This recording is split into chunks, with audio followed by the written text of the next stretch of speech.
Well, hello everybody and welcome back to my channel. If you guys don't know me, my name is Shelly and I fly as a flight attendant for a major US airline. Yes. I also offer coaching sessions if you guys are back in the workforce, don't know how to interview, don't know what to expect, don't know what the questions are going to be, or are you're on your second or third interview and you still can't get that CJO and you don't know what you're doing wrong, whether it's the assessment or the interview. I am here to help you. You guys could go on flyingwithshelly.com, check me out, book a session with me, and I am here to help you guys get that CJO and get your dream job. Now, with that said, you guys, today an amazing airline is hiring. Clapping, everyone. Yes, Allegiant is opening its doors, and I don't know how long they will be open for, but I am saying to you guys, go and apply. Allegiant is one of the airlines that have an exceptional schedule, and what I mean by that is that they do not leave days and days on end. They actually fly their shift and come right back every single night. So if you guys have a family, have a husband, and you guys don't want to be apart, don't want to be apart from your kids, don't want to be apart, for a long time at a time, make sure that you apply with Allegiant. The beauty of Allegiant, like I said, they are just fantastic when it comes to scheduling, okay? You're not gone days on end. You are back home to do whatever it is that you need to do for that evening. So it is a fantastic airline to work for. With that said, they are looking for flight attendant in the Sanford, Florida area. Now, again, that is not set in stone, but they may send you there once you do graduate, okay? Once you are there, I don't know how flexible they are and how long it takes for you guys to kind of change base. But once you're in, you guys, and I'm sure that could come along eventually. But the beauty is once you got your feet in the door, then you can kind of manipulate your schedule and do other things with it. But just getting through the door at the SFB base, this is where they are hiring right now in Florida. So if you're not from Florida, yes, you will have to commute. Yes, you'll have to eventually live there since you are coming back every single night, okay? So that's another thing to take into consideration. If you are a flight attendant that works for an airline that you can kind of swap around base easily, then that's good. You can always commute, but if you can't, now remember this airline comes home every single night, so you're not gone 3 days in a row and then come back, so you could always commute and do whatnot. Okay, so you got to remember that. You might have some days off, but you are coming back every single night to your base. And then if you do live elsewhere, then you're gonna have to commute back to your home and then come back and do your shift to wherever they hire you at, if that makes any sense. All right, guys, so to apply for this job, let's go real quick through everything that is needed. They're obviously looking for people with customer service experience. That's really important. Usually it's a 2-year minimum, but if you only have a year, that's okay too. Just put in your application. Again, if you guys need help with your application, I can do that for you. We're going to put some secret words in there in your application to just boost that application process, to speed up the application process and bring your resume to the very top. So they kind of look at you and be like, hey, why don't you come for an interview? You really stood out to us. And then you go to the interview process, which I have done in the past. If you have any questions regarding that, please, just leave a little comment down below and I will help you with that. All right. So you guys, what do you need? Now, minimum requirements, and I'm going to read that straight from their website so you guys don't have to. A combination of education experience will be considered, must be authorized to work in the US, really important. Must pass a criminal background check. We all have to do that. So this is not, special or different for this airline. Education, high school diploma or GED or the equivalent. Years of experience, minimum 1 year of education. High school diploma is needed, you guys. So you have to have graduated at least and get a diploma, whether it's GED or high school. And then 1 year of direct customer service, like I said. 2 looks really good on your resume. 1, they will still consider you and they will interview to see what kind of experience you have and that you've gained along the way. All right. Must be a minimum of 20 years of age, 21. Okay, so 21 years of age, you guys. So if you are turning 21 before your interview, don't go. You'll have to be 21 in order to interview. Must be able to perform all function as needed for this position. Must be able to attend a minimum of 4.5-week training in Las Vegas. That's where their headquarters is, or their training facility. And be willing to share a hotel room with a fellow classmate. Okay, so my airline was gracious enough to give me my own hotel, but the airline I worked for before that didn't. So I did do a shared hotel room with a coworker, a future coworker, and it wasn't fun. For some people it was, for some it wasn't. 4.5 weeks of very hard pressure. You're under scrutiny. And then you have to kind of mesh two personality together in one little room. It's hard, but you're not in that room that long. Thankfully, you just go there to sleep and study. But thankfully, hopefully this works out for you guys, because it could get pretty tough. So 4.5 weeks, you guys, that's pretty long. Location after training to domicile if required. So you have to be open to relocating. Just remember that, okay? They will ask you, would you like to relocate? Is this something you're okay with? And you want to say yes, because yes, relocating is part of being a flight attendant. We are traveling all over, right? We need to be flexible. And it's going to be at your own expense. Just FYI, they will not send you $30,000 for you to move your whole family and your home. This is something you're going to do at your own expense. Must be able to react quickly using good judgment. Ability to walk comfortably while facing forward down an aircraft aisle. So what they mean here when they say ability to walk comfortably while facing forward, this isn't what they're basically saying is if you're a little bit on the heavier side and you can't walk through the aisle, then this is not the job for you, okay? I know some airline like mine, they do have you sit in a jumper seat, and they have you put the seatbelt, and they ask you to kind of go through a little cardboard fake hole, which is the equivalent size of the emergency exit. If you can't go out of that, then you're not hired. So in other words, is if you maintain a healthy weight, then you're okay. And if you don't, then that could be a problem. It says you have to be able to rapidly maneuver and fit through aircraft overwing window exits, which is what I was telling you guys. Ability to fit into a jump seat harness, which I was just telling you that, without modification or extension seat belt. So if you're sitting down, it's too tight and you can't really, obviously you got to adjust your seat belt, but if you can't close it, unfortunately, you cannot be a flight attendant. Ability to fit in a jump seat harness without modification. Okay, so we got that straight. Quickly and efficiently sit down and fasten seatbelt with a sense of urgency. Okay, so you're able to put that seatbelt real quick, because if you have trouble, because a lot of things are in the way, FYI, if you know what I mean, all right? If you got some goods here and goods there and they're coming in the way, this might not help you get the job. And they will probably test you guys. Now, I've gone through this interview a long time ago, and I'm talking 20 years ago when I first moved here. That was one of my first interviews, and it's so different from the last time that I interviewed, which probably was about 7 years ago for them again. Must have basic computer skills and be comfortable using a tablet, which is an iPad.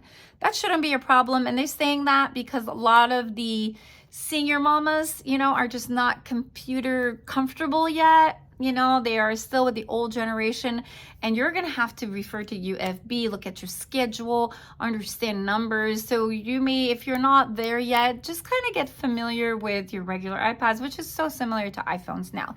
Names on all required forms and identification presented, like passport, driver's license, and social security card, must match. So if you were married and didn't change your name, but then changed your name on this one and not that one, and they don't match, you will have a problem. Everything needs to match, because you need all of this documentation in order to pass a background check, and in order to basically go from one country to another. You need your passport, you need your ID, everything needs to match. If they don't match, they don't let you through. Okay, so it's really important. Ability to read, write, and speak English in order to receive and understand instructions. Well, that goes without saying. Personal characteristics, what they're looking for as far as your personality. Able to communicate well with people from all walks of life using diplomacy and tact. So if you have a hard time expressing yourself, or you get really frustrated with the elderly, or it's just you're a racist by nature, this is so not for you, you guys. You got to be patient. You got to understand there's people from all over the world. Some people can't speak English. Some people are different color and skin. You need to be able to accept, embrace. You know, we are all from different walks of life, and you have to be that type of patient person and accepting as well. Able to work as part of a team, because you obviously are not working alone. You're working with other people, so you're working with other personality, people of different ages, so you have to get along with everyone. Able to work under pressure, because you will be put through a lot, not just in training, but once you work, so make sure that you can handle pressure really well. Able to assess situations promptly. If something happens, you can't freeze, right? If you're a freezing type of person, defreeze, defrost, because you gotta think fast, right? If there's an emergency, you don't have time to think, you gotta act. Exercising good judgment and flexibility, that goes without saying, and ability to respond calmly and effectively in an emergency. All right, well, that's understandable. Punctuality, you guys, this is so important. I see so many people getting fired within the first 6 months of their employment because one, they got caught in traffic, which FYI should always leave 2 to 3 hours prior to, no matter what, traffic or not. Just be safe, you guys. You don't want to lose your job. You work so hard to get there, right? Wouldn't that just suck to lose it just because you're a no-show? Always use your phone, call them if there's a problem. They will give you options, but just don't ignore it and then not show up or show up late, okay? So be punctual, very, very important for class. I've seen a lot of people being dismissed because they were always late to class. 1 time, 2 times, you're done. That's it, because they know that that's going to reflect in the real world when you start working. And if you can't be punctual now, imagine what's going to happen, right? Maintain reliable attendance are essential functions of the job. Of course, if you're not there, then they have to resort to another flight attendant, and that messes up the whole schedule. So think about, crew scheduling. They're trying to get everybody on board because that's what, you were assigned that day, but you don't show up, so they need a reserve to go and take your spot, and then it just gets complicated. Able to present a professional image, including neat, well-groomed appearance as outlined in the flight attendant uniform style guide, which is what they're going to give you for training. Just make sure that you don't overload in perfume for training or for work. We as flight attendants smell each other 24/7. We are seated literally, like my flight attendant A will rub her shoulder against mine. We're almost sitting one on top of another. And if she doesn't smell good, or she doesn't believe in deodorant, or she overdoes it with perfume, we smell all that. Passengers smell all that when you walk by. So just be mindful of how you take care of yourself. It's no big deal. A shower for 5-10 minutes is quick and and efficient, right? Especially in the summer times, if people just don't put enough deodorant, just bring an extra one. And if you have to refresh yourself, go and do that. Preferred requirement. It doesn't mean that you have to, but this is preferred for Allegiant Air. Previous flight attendant experience. So if you have been a flight attendant, whether you're still working for your company and you are applying, or you have been a long time ago and you're coming back, they are going to kind of like put you to the top of the applicants, just so you know you have an advantage over everyone else. Just FYI. Okay, job duties. Now, security would be one of your job duty, of course.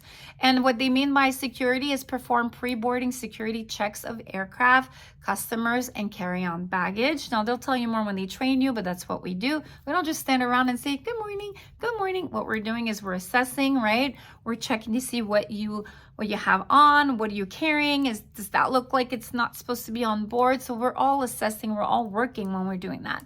Provide support to other crew members and leadership.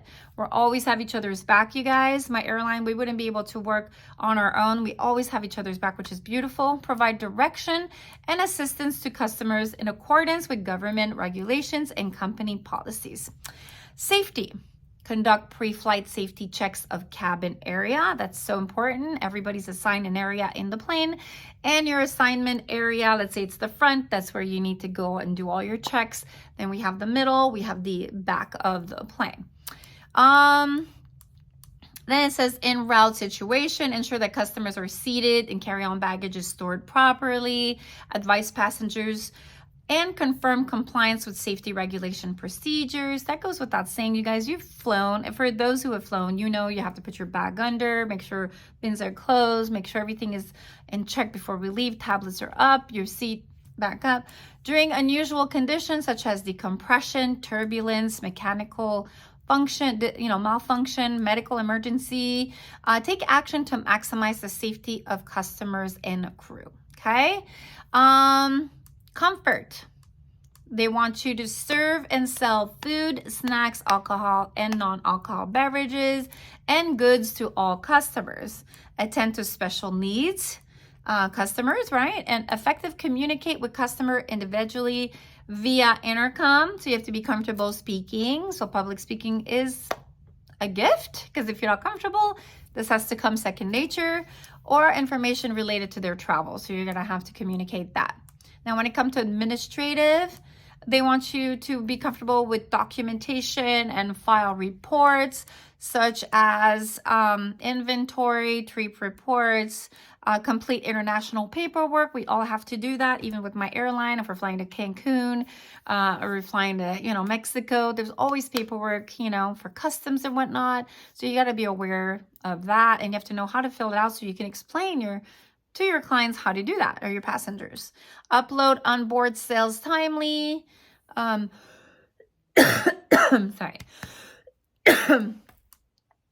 Okay, so the required training will be given by Allegiant. Okay, it's provided by Allegiant, of course.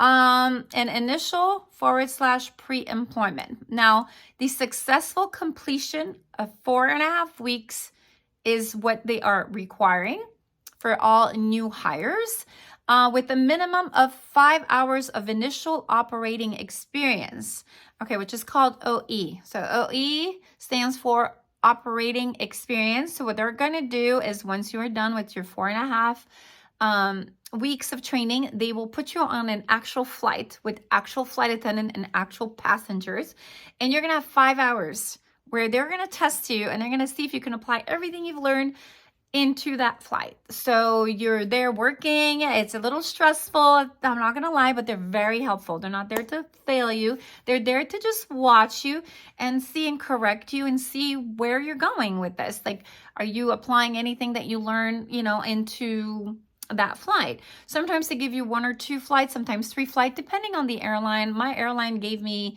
a lot of flights, and I got to try different positions. So I was in the front for the first flight, then I was in the back for the second, and then third I was in the middle. So I got, a taste of every 4 position that we needed, and it kind of helped me get started. Trainee must maintain a 90% or above average on all written and oral exams and successfully perform the physical requirement of the job, including emergency and evacuation drills, you guys. So you're going to have some drills. They're going to teach you how to do, open the door, inflate the slide, and how to open and close the door. These doors are humongous, you guys. Then you have to learn how to do that. You're going to have some drills like water drills. What happens if there's a crash in water? What do you do? So trainees must participate in water emergency training, which includes entering in a swimming pool while wearing a life jacket. So if you don't know how to swim, it's fine. You've got your life jackets. They don't test you to see if you know how to swim or not, but everybody's going to have a life jacket. You guys, even if something is to happen, you will have to don your life jacket, and you just have to be comfortable in doing whatever it is that they're going to tell you to do once you're in the pool, right? If they tell you, well, you need to rescue this, or you need to get into the raft, and you need to know what you're doing, okay? They want you comfortable in water. And if you don't know how to swim, just know you've got a vest. That vest is going to keep you afloat. So just try to do whatever it is that they're asking, no matter how panicking this could be. I had a partner in training, and she was so stressed. It's funny because my first roommate couldn't swim in my old airline, and this one too. So it was so funny to see them just panicking. Not that it was funny. It's not funny like haha, but it's just funny how they both did not feel comfortable in water. And I'm a fish in water, and I was just like, You got this. Like, I am here. We're a team. We're going to work together. And she kept on looking in my eyes and I'm like, just focus on me. You got this. And she got through the drill and she did really well. So if you guys are in that kind of mode where you're panicking, and especially when you're in water, and I could understand, I mean, I can't understand because I'm comfortable, but I can't understand if I'm to be in a body of water and I don't know how to swim. I would panic myself. I mean, just the sheer panic of drowning, and I totally get it. But you guys can do it, okay? If they were able to do it, you guys can do it too.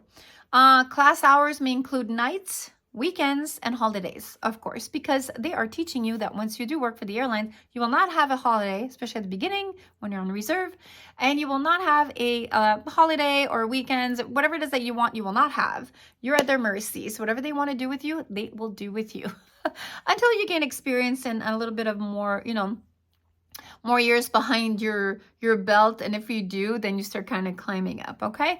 Note, trainees will be offered employment upon successful completion of the entire 4.5 training.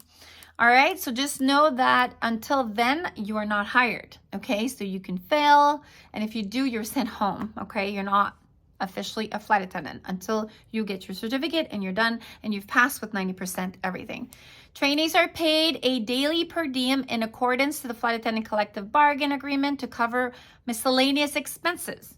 So trainees are paid a per diem daily, which is great. You're going to be paid, our per diem is per hour. So time away from base. So let's say we leave on Friday, come back on Sunday, every hour counts, and they're giving us a little salary on top of our salary, which is great. So for example, let's say you make $10 an hour and they give you $2 per hour. So when you're sleeping, you're walking, you're talking, you're exploring San Diego, and you come back and you're boarding, you are getting paid per hour all the 3 days total while you're away from base until you come back. It's a small amount. Sometimes it varies between $2 and $3. But I don't know how much they will be giving you here. They don't say here. Maybe I'll get to that. We'll see. Now recurrent. Recurrent is when every year you have to redo all of your commands to keep them fresh. And they want to test you to make sure you remember them. During recurrent re-emergency training and all requalification training, the team member is required to actively participate in simulated emergency situation and physically operate aircraft emergency equipment. Okay, so we got that. Every year you will ask to do that. Any additional requalification differences and transition training will be provided as necessary. All right, physical requirement, you guys. For those who met the team members, except perform the essential functions in the role. Okay, so it says reasonable accommodation may be made to enable individual with disabilities to perform the essential function of the role. So if there's some kind of disability that you have, they may accommodate you. May or may not, you know, who knows? It's at their discretion. Flight attendant, while performing the duties of this job, the team member is regularly required to sit, stand, hear, see, reach, stoop, kneel, and use hands and fingers to operate plane equipment. Example, food cart, plane door, emergency equipment. And you may be required to push and pull up to 100 pounds, you guys, because these carts are super heavy, okay? So just understand that you'll be pushing, pulling, and this is something you'll be doing daily. Reaching out for bins, pushing, tippy-toeing. All right, so it's easy to get hurt. Just try to stay physically fit. I got hurt on the job. Unfortunately, I'm better now, thankfully, but you can get hurt really quickly. So just stay on your A game, stay healthy, eat healthy. All right, maintain your weight, because once you start gaining weight, you're heavier, so your joints are not as flexible. So just remember all that. You may require to work various shifts in a 24-hour situation. Okay, so regular attendance is requirement of the role. So you have to, I told you got to be on time and be there. You're going to be exposed to extreme noise like airport, planes, cars, and machinery. Because, you know, when the doors open, the motors, a lot of people have the little air thingies. I have them too, especially if I'm working in the back. You could hear the engines. It's pretty loud. Temperature, wind, light fluctuations. If you have PTSD or you're not used to all that, this is going to like really drive you nuts, okay? You have to be able to work in a confined area. So if you guys are claustrophobic, this is not for you, because you're in that tube literally the whole day. That's going to be your office for the rest of your career, right? And the ability to sit at a computer terminal for an extended period of time. Travel is a requirement of the role. That is your role to travel. So if you don't feel comfortable, this is not the role for you, right? Let's see what else you guys need to know. Blah, blah, blah. Hours. I think that's it, you guys. Oh, so what are the benefits, right? Why am I going to work for them? Listen to this. Profit sharing, medical, dental, vision, life, and disability insurance that you can actually, kind of get, because you got to decide what you want, and you're the one who decides how much you're going to pay per month towards those benefits. Medical travel refunds, legal, identity, and pet insurance. Can you believe that? I know, right? Airlines now have pet insurance. So cute. So you can decide to pay monthly to have a pet insurance. Legal, identity, and pet insurance is what they are offering. A 401k with an employer match. So whatever you put in, they match. Okay. Employee stock purchase plan. Nice. Employee assistant program. Tuition reimbursement. Flight benefits, of course, you get to fly for free. That's the beauty of it all. Paid vacation, paid holidays, and sick time. Awesome. All right, you guys, I'm going to go ahead and link the, the extension. I'm going to put the link down below. You guys can click that. Make sure you attach your resume, or you can kind of like fill it out if you want, copy and paste if you have it somewhere on your phone. And just make sure that you just send them your application. They will contact you. They will send you to a hotel. They will have a meeting set up where all the future flight attendants, they'll give you a time, set a date, show up in your professional self, all right? Make sure you're looking good, you're looking the part, and go nail that interview, guys. If you have any questions, comment down below. I will try to answer it the best that I can. If not, you can reach me at flywithshelly.com, all right? Check me out there, or just email me at flyingwithshelly@gmail.com. All right, guys, love you so much. Good luck with your future interview. Let me know how it went, and hopefully you get your dream job, because it is the best job ever. And I'll probably put the salary, because I checked and I couldn't find it because it kind of fluctuates. So I want to see how much they are paying per hour. So that's going to help you. And I'll put some more information in the description box. So please subscribe. For more stuff, you guys, anything airline related, especially flight attendant related, I'm an expert when it comes to that. Yeah. All right, guys, love you so much. Hope you enjoyed this video, and see you later. Bye.